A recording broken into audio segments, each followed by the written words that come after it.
காக்கா ஏன் கத்திட்டு கிடக்கு? நண்பர்களே பாருங்க, காக்கா வந்து கத்திட்டு கிடக்கு.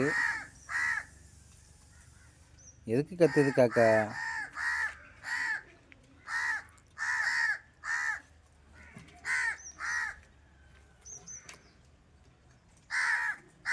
காக்கா ஏன் கத்திட்டு கிடக்கா?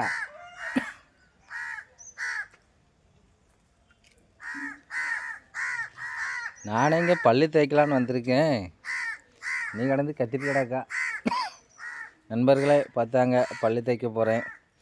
என்னென்னா இது வந்து என்ன டாபரட் பேஸ்ட்டு கிடையாது, இது கேபி நம்பூதிரிஸ்னு ஒரு பேஸ்ட்டு. ஏன்னா சூத்தப்பல் இருந்து கொடுத்தாங்க. கேரளாவில் வேலை செஞ்சுட்டு இருந்தேன். அப்போ சூத்தப்பல் ரொம்ப வலிக்க ஆரம்பிச்சிட்டு உடனே அங்கே ஒரு கடையில் போய் கேட்டேன். அப்போ நம்மளுக்கு பாசையும் தெரியாதா, அங்கே போய் கேட்ட உடனே அங்கே இந்த பேஸ்ட்டு நல்லாயிருக்கும்னு சொல்லி தந்தாங்க.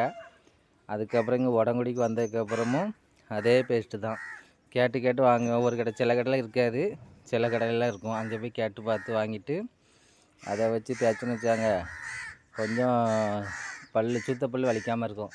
காக்கா அடந்து கத்திட்டே அடைக்க குஞ்சு பொறிக்க போதா பாருங்க, குஞ்சு தருதா பாருங்க. அந்த காக்கா என்ன வருது பாருங்களாம். சுற்றி காக்கா கரைஞ்சிட்டு தான் கிடக்கு. இங்கே பாருங்க, மஞ்சமாக்கான் காக்கா பள்ளி தேய்க்க விடுதா பாருங்க. சரி, நான் பள்ளி தேய்ப்போமா?